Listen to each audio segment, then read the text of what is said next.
in Eyn Yaacov, and we're in Brachot, page 31a, and we are learning a new section here. It starts off with Amar Rabbi Chia bar Abba. So Rabbi Chia bar Abba said, the Olam, really Yitpalel Adam b'bayit sheish lo chalanot, that a person should always pray in a house possessing windows. How do we know? Shneimar says in the pasuk, v'kavin petichan la. He had windows open in his upper story facing Yerushalayim, and 3 times a day he fell to his knees and prayed. We are talking about Daniel. It says, our scroll explains in the preceding verses, the book of Daniel relates that King Darius had forbidden his subjects to make requests of anyone other than himself. This is our verse describes Daniel's defiance of the decree by continuing to pray to Hashem, as was his former practice. For this infraction, he was committed to the lion's den. By the way, just what they don't relate is King Darius was tricked into this because Daniel had enemies in the kingdom, so they wanted to get Daniel killed off, and they knew that Darius liked Daniel, so they convinced Darius to have this whole thing that they have to make requests to him, and so now when Daniel davens to Hashem, they say to Darius that Daniel, your servant, is not listening to your decrees. Okay, so he investigates, he finds he's right, and lo and behold, he has to throw him into the lion's den. And while Daniel will survive that, and Darius will be very happy and throw his people who told on Daniel into the lion's den, they'll be eaten up. Still, it was what was going on. That's the whole background to that story. So he says, peering through the windows during the heavens supports one's effort to concentrate his heart during the prayer. And that's what we're all, again, from last week. We started off with this concept of you have to have your, it says, that you have to have your heart tended towards heaven. So if I have the window in front of me, I can look towards the heavens, as it were, and have that in mind. Although one should be looking downward while praying to a sitter, if one's concentration is interrupted, he can lift his eyes to the heaven and inspire himself. That's the point. According to others, the window should face Yerushalayim. Their purpose is being to remind one to direct the thoughts toward the holy city, and so on and so forth. According to Shuvas Rambam, he brings down the requirements that the building in which one prays possesses window applies only to a private home, as was Daniel's case. Other people say the Shulchan Aruch rules that a synagogue should also be constructed in this manner. So if you look in most synagogues, above the ark, I'm just thinking about synagogues right now, you have HSC has it over the Aron. Bangor, we had it over the Aron. YU, no. Depends on where you are. Depends if it was, but I remember YU did not have it. So at least I don't remember them having it. They may have, but I don't remember it. And certainly not in Stoughton, they didn't have it. They had it to the sides, not to the in front. And in Young Israel, they didn't have it. Right? In Young Israel, over the Aron, they didn't have windows. They had to the sides. Oh, in Sharon. In Sharon? Yeah. Windows? I think you're right. I think in the sides they had it. So it's not always true. So okay. So it depends on what's going on. Yeah. Fine. Morning. Good morning. So the next part says, Yechol Yitpalel Adam Kol Hayom Kulo. It might be, it's a bright that said, it might be thought that a person may pray as frequently as one chooses over the course of the day. Kavar Mefarish Al Yedei Daniel. So it's already been explained. I'm sorry. It has already been clarified otherwise through Daniel, because it says Manan Talata. It says he fell to his knees 3 times and prayed.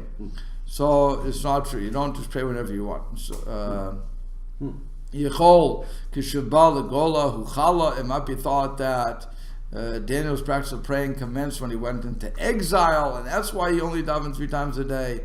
Kavanema, but no, it can't be, because it says Dahave Aved Min Kadmatana. That same verse says as he used to do before. So again, we're just basically getting down here that you have to daven 3 times a day.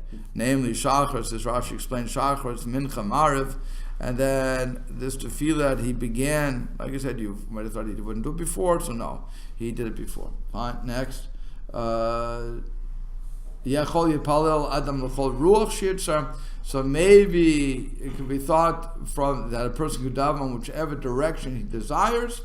Tamalomar. So the Torah tells, the pasuk tells us, Neged Yerushalayim, facing Yerushalayim. So that's why we have to face Yerushalayim if at all possible, which is why we get into this whole discussion and at the Shul HOC. Oh, yeah. About what, and he had Rabbi Bowman had a whole discussion about that for 4 or 5 days going, or longer, where we have to face, and what happens if facing the wrong way, and so on and so forth, and all the shuvas that came out from that sort of situation. But bottom line is, we're supposed to be facing Yerushalayim because that's where that's our center. So let me ask a question. Yeah. So, here we're in the northern United States, basically. If I recall the globe of the earth, Israel is like straight going on this latitudinal line is like across from Florida. So we're up here. We're facing east. We're going to miss Yerushalayim. In other words, you don't really. In other words, my question is, you don't really try to line yourself up exactly, but basically, we're in the Western Hemisphere, so we're going to face east, no matter where we are, north and south. I mean, that isn't the general. We're facing the general direction of east, but because all our homes, from what I understood, are not built. They're built on a slant. So we're on a slant generally anyway. In most cities, it depends on the layout of the city, but like if there's a river, whatever, that curves in a funny direction, right. Most blocks are laid out on grids according to north, south, east, west. Yeah. Right, but I'm saying the buildings themselves. Yeah.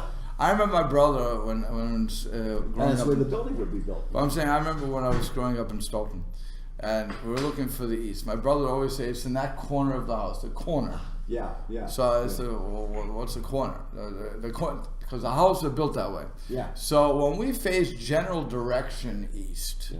we're gonna. That's all we're saying. Yeah, We can. If I would be in Jerusalem, it's not Jerusalem, by the way. It's not Jerusalem I'm trying to face.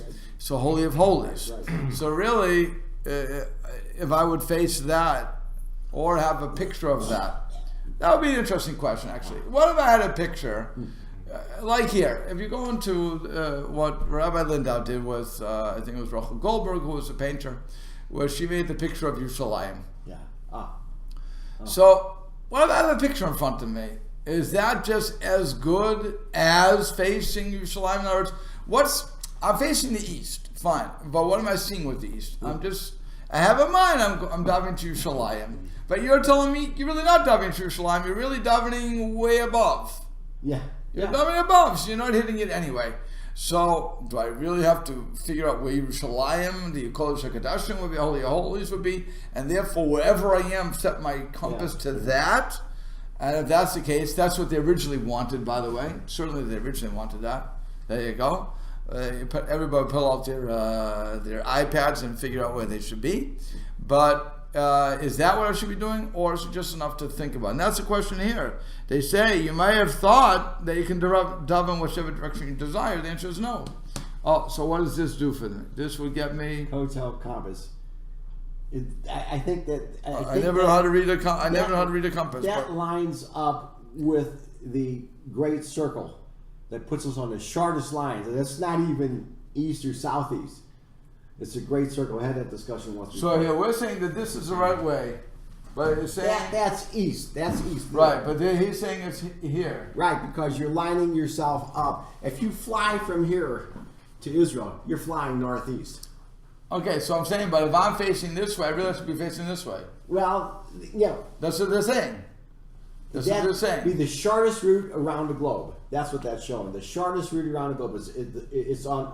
Put us on a great circle. Put us on a great circle, and align that great circle so it hits Jerusalem, and that's what direction. That's okay. So that's be north, right? Huh? That'll be north then. If you face that east. East. The arrows. It's northeast. Northeast. Northeast. That's so we're not. That's what I'm saying. If you fly from here to Israel, the airplane's going to fly northeast and follow that great circle around. So if I would have one of those, right, and I want to face toward Yerushalayim, so I would have those. I would face wherever direction I am, and that's the end of it. Because that's what I'm really trying to get to, Yerushalayim, and specifically the Holy of Holies, the Temple Mount.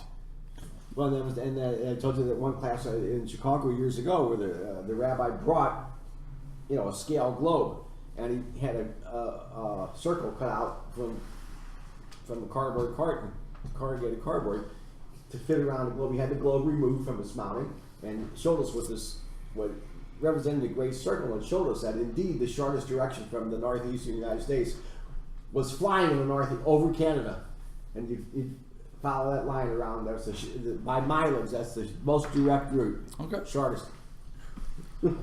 Like I said, so but he got into where's the Aron? Where's the Torah located in your room? So most people like to face the Aron. And he said our tefillas go. You're facing towards the Aron. Tefillas go from the Aron, whatever it goes, whether it's around that great circle or it's straight through the earth, whatever it is. Hopefully it doesn't go either way. We should try to have Hashem. So, but it's whatever. But that's where it's coming from. Okay, so now it continues. It may be thought that you could assemble all three prayers together and recite them at once. David. It was already being clarified through David. It says Dichtiv. It says in his Psalms. The Erev, Avochev, Tzarayim, evening, morning, and afternoon, I'll supplicate and moan. So here it's an interesting thing he's bringing down here. He says, why is the verse quoted above regarding Daniel, and 3 times a day he felt his season prayed insufficient to teach the present point? Rabbeinu Yonah explains that the verse in Daniel does not specify the times for prayer, but only the number of prayers. Perhaps Daniel recited those 3 prayers at whatever times during the course of the day he felt the prayer was needed. David's practice is therefore cited. Since David established set times for prayer, evening, morning, and afternoon, we understand that there's an obligation to pray at those 3 times. You could also ask a different question. Why are they going for David? You could have gone for Avram, Yisuf, and Yaakov, who originally had set up the 3 times for prayer. Instead of saying put them all together, that's something else. You could say that, or you could even say another thing that I would suggest you could say is that what is each prayer corresponding to? A korban. So just as you can't offer the mincha offering at Shacharis, the Issa Korban. So so that is what would determine that you can't do all 3 at one time. It's a couple of instances, but they quote David. Fine, but I'm just saying I would think that there are other reasons. So it'd be interesting to note if somebody would actually ask that. I didn't see it, but if they would actually ask that and say why wouldn't you include that those options also? Okay, let's go on further. And it says, Yechol Yoshmiya Kol Tfilato. It might have been thought that one should make his voice heard during his prayer. I'm guessing that means in a loud manner. Commotion before us, Ayadechana, as is already being explained or clarified through Chana. Shem Vakola Lo Yishamea, that her voice was not heard. Okay.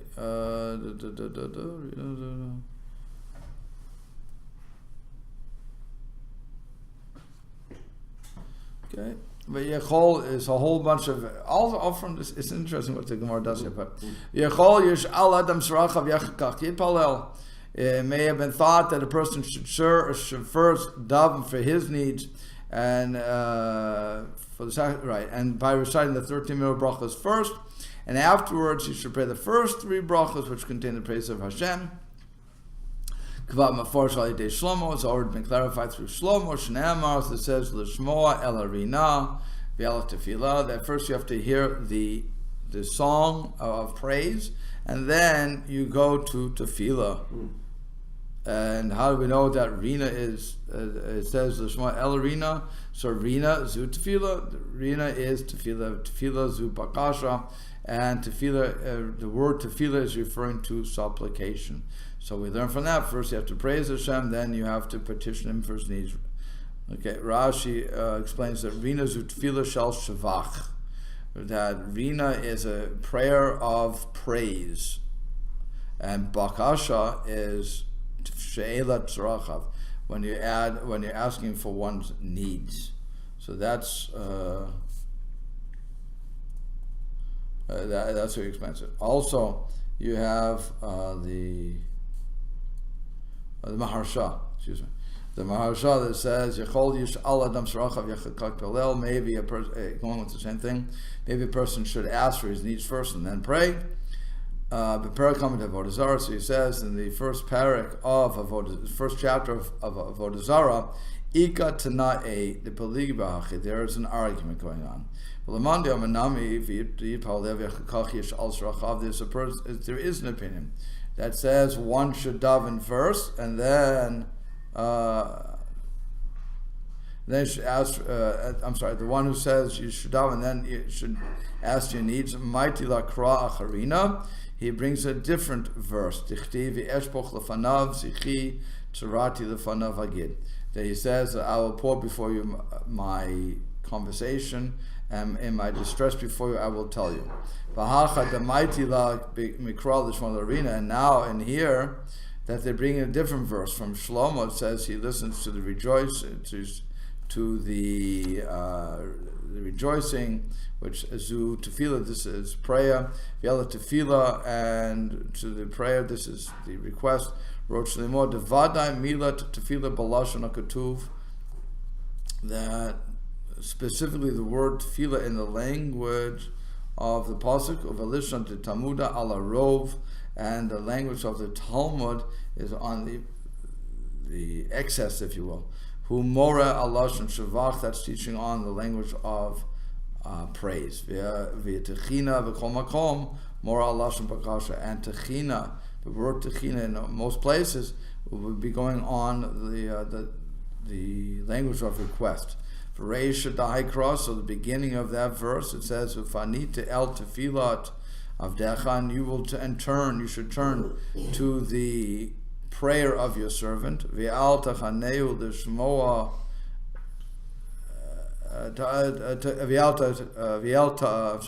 tachanato l'shmoa, and to his petition you should listen. Dainu tefillah shavach. So now we're hearing at that point tefillah. The word tefillah is representative of praise, v'achakach techina, and then the word techina, which is she'elat tzrachav, so that will be the request of his needs. V'amar sha'al teta'eh b'sefer, and he says, don't make a mistake by the end of the verse where it says to listen to l'shmoa el arina, to listen to the praise. V'achakach el tefillah, and then it says tefillah. The al kain Hi el arena, hu el tefillah dereisha, because then it's going to be that this arena is the same as tefillah of the beginning of the pasuk. El tefillah t'nakanachi, and to the word tefillah that we're using here, al kain hu pirush. That's why it has to explain of the verse. V'al techanito shehu bakasha. That techina is the bakasha. So he's looking at 2 verses here. It's an interesting thing. We have this many times that. And the verse can use one word, and it can mean it has multiple meanings.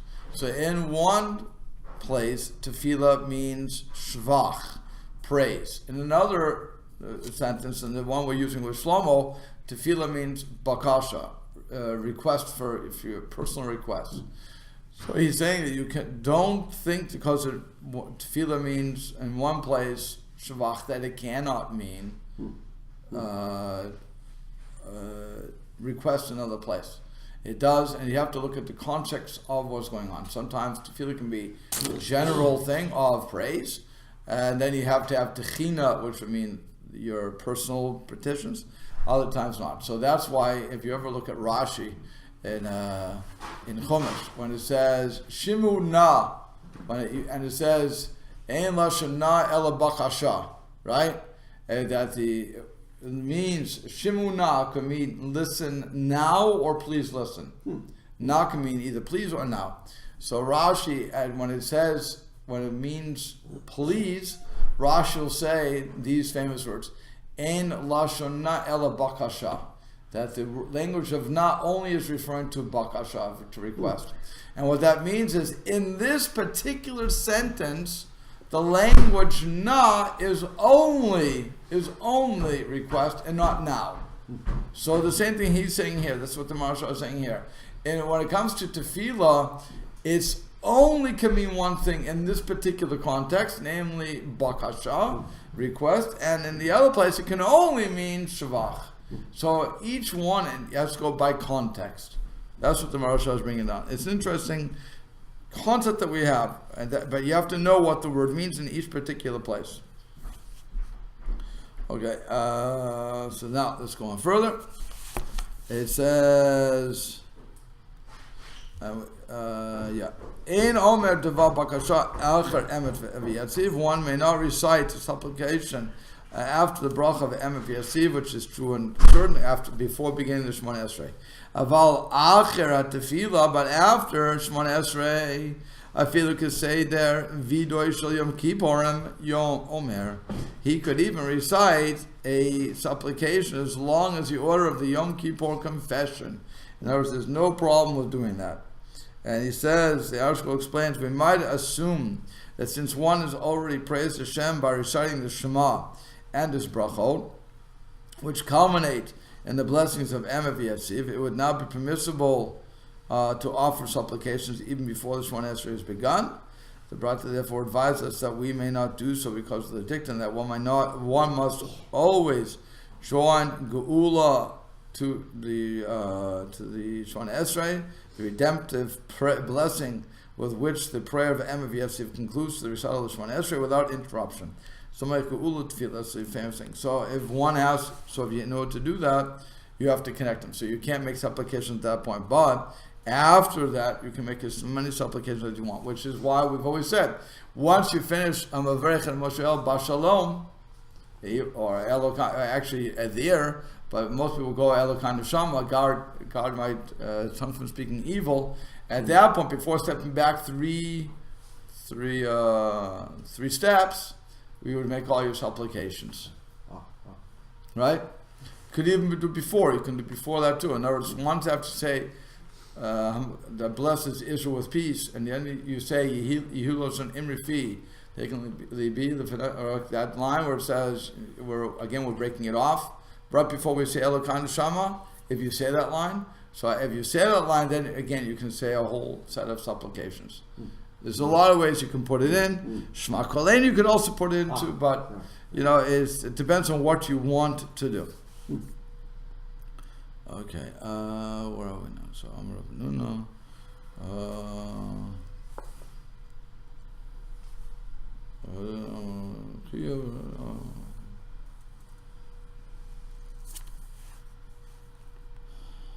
Okay, let's go on. I'm next with. So you have to just find this. I don't know what. Oh, here it is. Okay, good. It's still in order. Good. Itmar Narvi has also been said. Amar Rav Chia bar Ashi Amar Rav. So Rav Chia bar Ashi said the name of Rav. Afalpi Sh'amru Shoel Adam Saracha B'Shamer Tefillah. Even though they said a person may petition for the satisfaction of his needs during the prayer, Shomer Tefillah, who hears prayer, Im Balomar Acher Tefilato, if he wishes to recite it after he finishes his prayer, Afilu Keseder Shal Yom Kippurim Omer.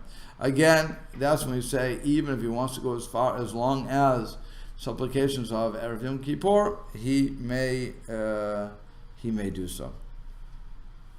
And he said the difference between the supplications added during the bracha of Shomei Tefillah and those added upon the completion of Shemona Esrei is that the former must be brief, while the latter be as lengthy as he wants. So if I'm in Shemona Tefillah, I'm going to give very limited requests. I'm not going to go that far. But when it comes to after finishing my Shemona Esrei, I can go as long as I want. This distinction applies only to private petitions. However, lengthy prayer for public needs may be recited at appropriate places, even during Shemona Esrei. That's why some people say Putim and so on and so forth. They can get away with that if it's part of the public prayer. But if I'm going privately, so like we do with our Shemona Esrei, so then we're going to want to wait either till Shomei Rofei Chalem Israel if you want sick, Shomei Tefillah for everything else. When it comes to others, it was interesting. Originally, when it came to like the bracha for Barei Aleinu, where you're asking for panasa, you're asking for livelihood. So there, they used to also have a little insertion that you could do, but these things, many of them fell away. But it used to be, if I remember correctly, that there used to be an insertion there that you could also, let's say you had somebody specifically that you wanted that needed a job, or you needed a job, so you could do it. The problem became that with all these things, that when I start adding in the middle of my Shemona Esrei, so it's supposed to be emergency measures. So not supposed to be a continual thing that lasts forever and ever, ad olam, as they would say, never ending.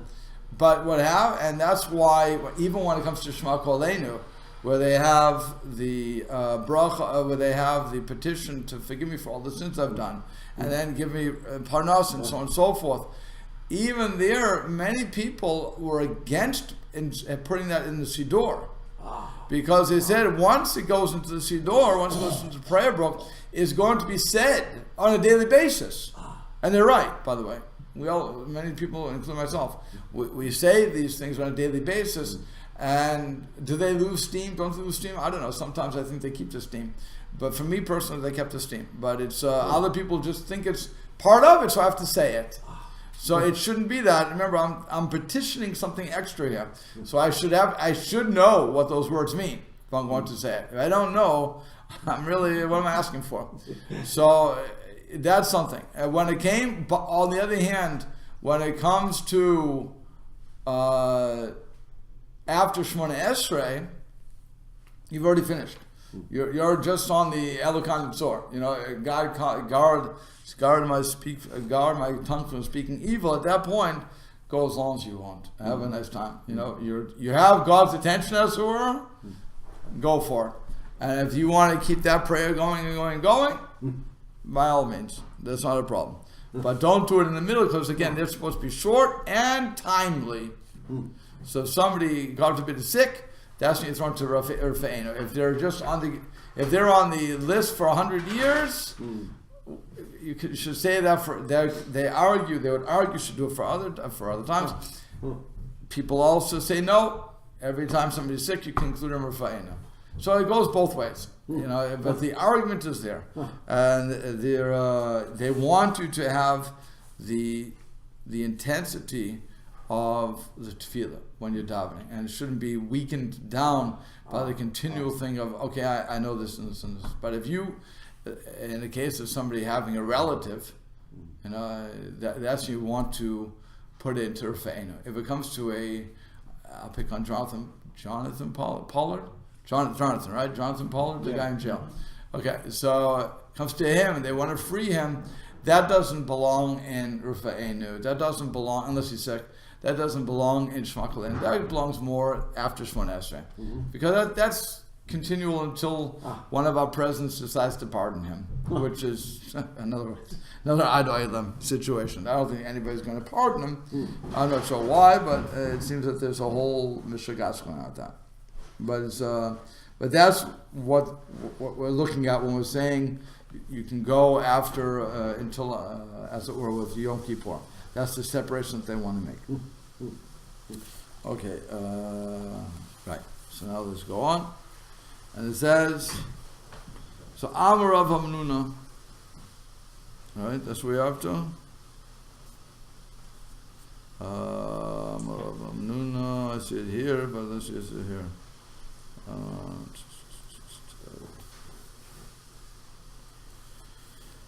Yeah, so Amar Rav Hamnuna. So Rav Hamnuna said, Kama hilchata gavrata ika lemishma mehani mekarai dechana. How many important laws can be learned from these verses related to Chana? Because we said that's how we learn that you have to say the words. So it says, V'chana hi midaberet al liba. It says Chana was speaking to in her heart mikan. So from here you learn lemid palel tzarich lishakavein libo. From here we learn that a person has to direct his heart toward Hashem. So the Eyn Yaacov says in that. What does that mean? You have to intend your heart towards Hashem. It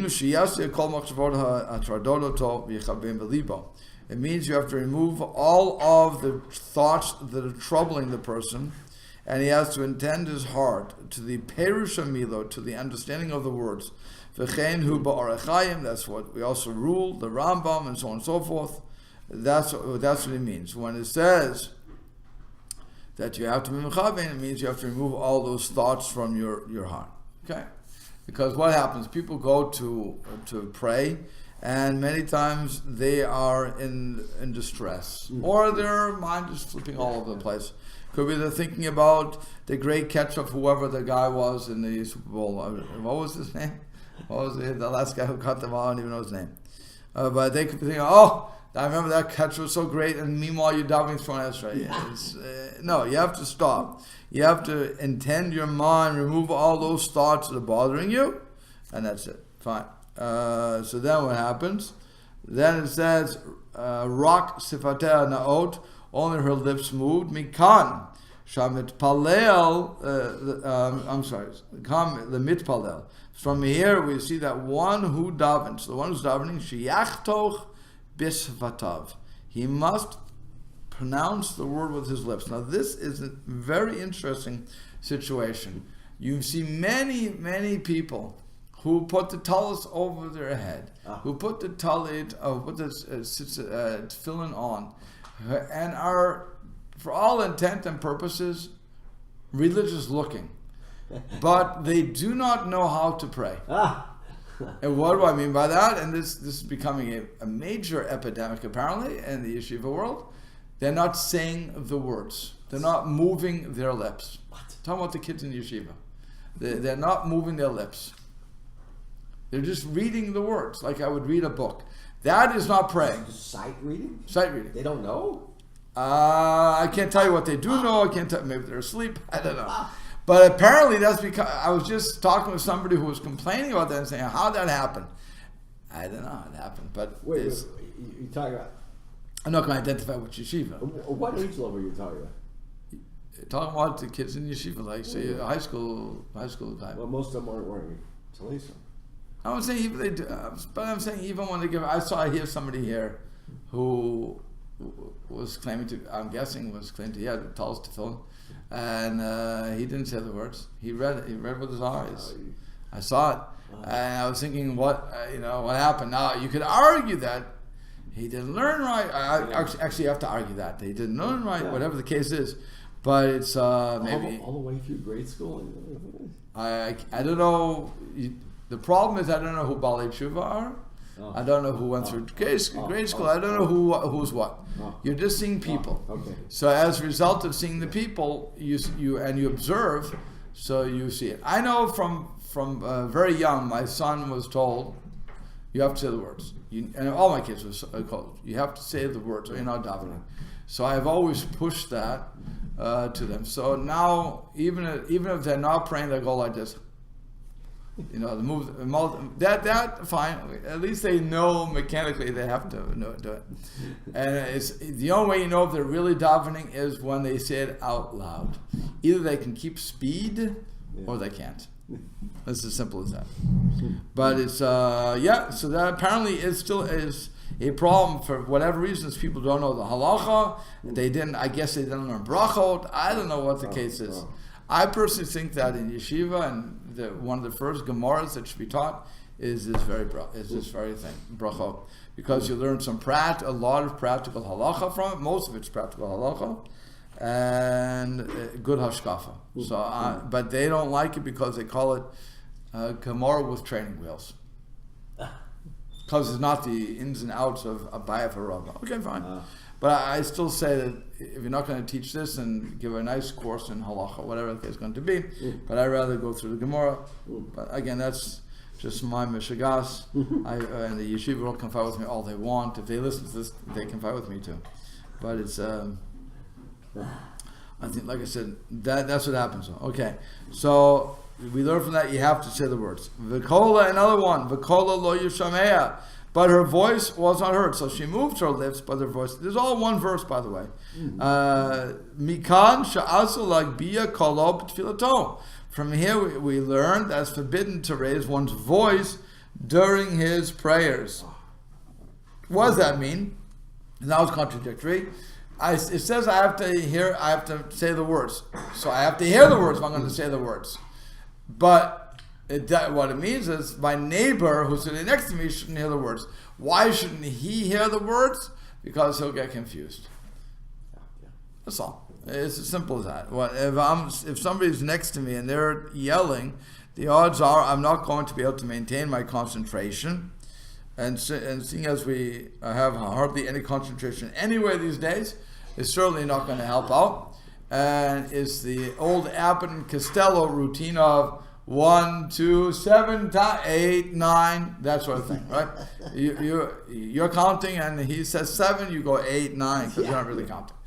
And then he goes 3, you go 4. So who knows? When it comes to this, you don't want to raise your voice so high. Here's a very big problem, because you go into the yeshiva world in general, and you have a cacophony of voices going on. The guy next to you is going very loud. And you learn to deal with that. So that's why if I walk into a beis medrash, and I'm sure Yigal can back me up on this, when we walk into a beis medrash and the yelling about the gemaras, and you have to maintain you have your chavrus, and you have to yell at him so he can hear you, so on and so forth, you get used to that cacophony of voices, and you zone them out. Is that what it's called? Zone them out. You just close them off, and you suddenly be able to do it. It's really great when you go into shidduch too, because normally when you go into shidduch, besides turning the girl off, but when you go into shidduch, you normally go into a restaurant or some other thing where you have all these voices again. So you learn how to concentrate on that one person speaking. So it's the yeshiva beis medrash is really good, just especially for that. Also, when your kids are speaking over your wife, and you can zone in on your wife and just have to listen to her. The important voices in your life. So but that's really what goes on. So if I get used to that cacophony of sounds, then who cares what was next to me? But that's also why when it comes to Shemona Esrei, even the loudest guy will shut down. Yeah. Everybody shuts down at that point. Because we don't want to disturb somebody. We're not looking in the book as much. Some people close their eyes. They're trying to concentrate. And that's not the time to. And on top of that, they may be going personal things they don't want everybody to know. You know what bugs me? Yeah. When we make the switch to my Shiva Ruach, when we read Agashim, inevitably, if some guy is going to say that real loud, it just throws you off. Right. Because, they're trying to help you. But Mashiva Ruch doesn't get you as much as Barei Chaleinu gets you. Can't tell them what to because either I'm ahead of you or I'm behind you. So I'm hardly ever with you. And suddenly you have a Ten Talmud Racha, and of course if you're not listening, Talmud Racha, and then you go on to the end. Just finish off the thing. Now, if you were davening with your eyes closed, and all of a sudden because this loud voice catches your attention just for that brief second. Right. And you go, oh no, where was I? Right. Which shows you that you didn't have intention. Should have been looking at the book. No, besides that, you didn't have intent. You didn't have kavana, because you were going by rote. I'm on autopilot. So somebody threw something to autopilot. Oh, no good. Which is why they say you should look into your siddur, because in case something happens. In case who knows what's going to happen. Here you're looking in your siddur. You're seeing what it is. The odds are, even if somebody yells something, you're looking at it and you say, no, okay, let's go. But if I'm thinking and I'm trying to and I'm just an autopilot with my eyes closed. Anything can happen. I don't know. Then I have to figure out, what was I just saying? I know I was thinking about sports and business, but I don't remember what I was saying to God. And the crazy thing is, anybody who listens to this will think that I really care about sports, or what's the other thing I just said? That was use those sort of things. But really, that's what he's doing. Okay, so that's something else. Now we go forward. More, I'm sorry. So it says, Mikan. Then it says, the verse says, V'yachshaveh Eli Shikora. So Eli thought she was a drunkard. Mikan, and he wants to curse her out for that, doesn't want to listen to her. And so Mikan Shishikor Asal Palel. From here we learn that a drunkard is not permitted to pray. What does a drunkard mean? Somebody who had about 3 or 4 ounces of liquor in him. That's when you no longer are. Does he give? Does anybody give? Our scroll just brings down the story that Eli thought that Chana was intoxicated. Blah blah blah. Maharsha questions his interpretation. No, it does. Nobody's giving the measure, but it's a very small measure of what you're drinking, which is why when it comes to Simchat Torah, we change the service around, and we have the Kohanim Duchen in the morning. Why do we, in the Shachar service? Why do we do that? Because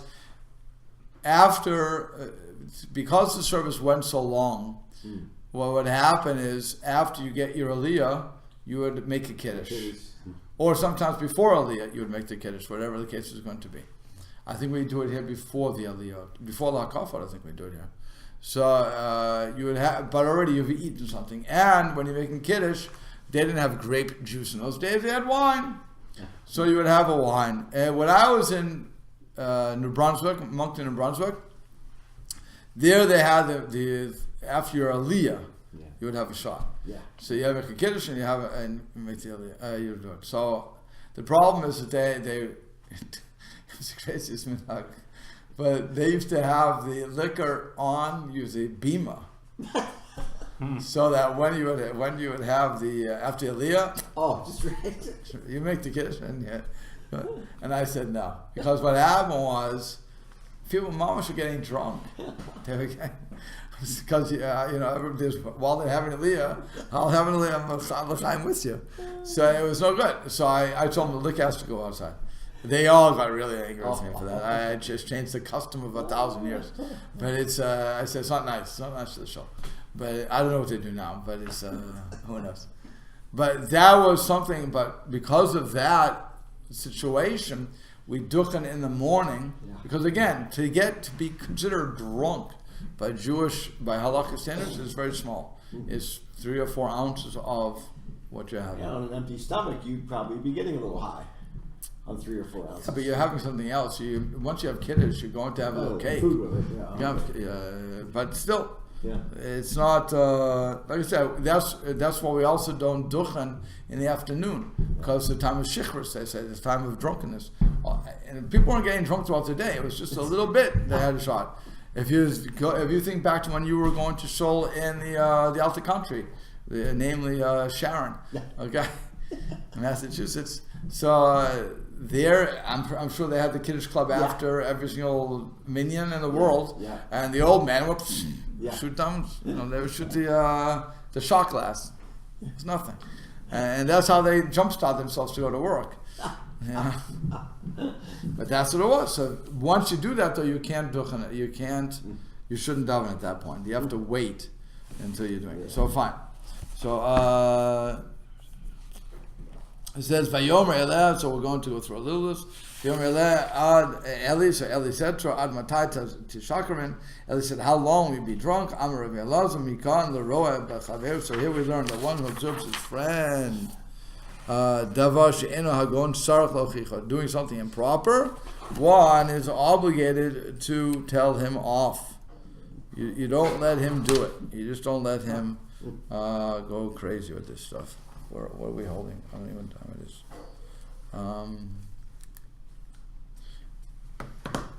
Okay, let's try to go a little further. Okay, so what happens? Vayom vatan Chana v'tomer elo adoni. So Chana said, "No, my master, Amar Ula v'itim Rav Yossi bar Rabbi Chanina." So some say Amrullah, that she said to him, "Lo adon." You are not a master in this matter. And she's telling him off now, by the way. She's saying, you're the high priest, you're the one with the Orm V'tumim, you have all the stuff, and you don't get this. V'lo ruach HaKodesh alecha, and more than that, the divine spirit doesn't rest upon you. Shata choshdeni b'devar zeh, that you suspect me of this thing, of praying while intoxicated. Because what happened? She was praying, and on his breastplate, the letters Chof, Shin, Reish, Hey lit up. But they lit up, those words would spell Kashera, kosher, she's good, in other words, also spelled Shikora, she's drunk. Okay? And so as a result of that, she said to him, you don't have the proper skills in this matter, because you don't know how to, you can't understand what Hashem is sending you. You think I'm a shikora, but really I'm a kashera. That's what she was telling him. So what happens here? So and then you have also Ikud Amri. Some say Hachi Amrale. This is what she said to him. Lo Adanata. Are you not a master? Lav Ika Shechina ve'Ruach HaKodesh b'Gabach. Is the Shechina and the divine presence not with you? Shedanti l'kav chova v'lo danti l'kav zechut, that you judge me unfavorably and to not judge me favorably.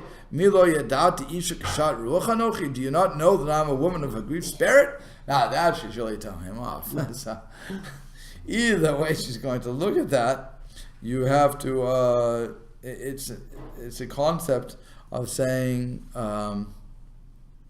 You have to understand what you're seeing more. Okay, and we'll have to stop. Yeah, we have to stop there.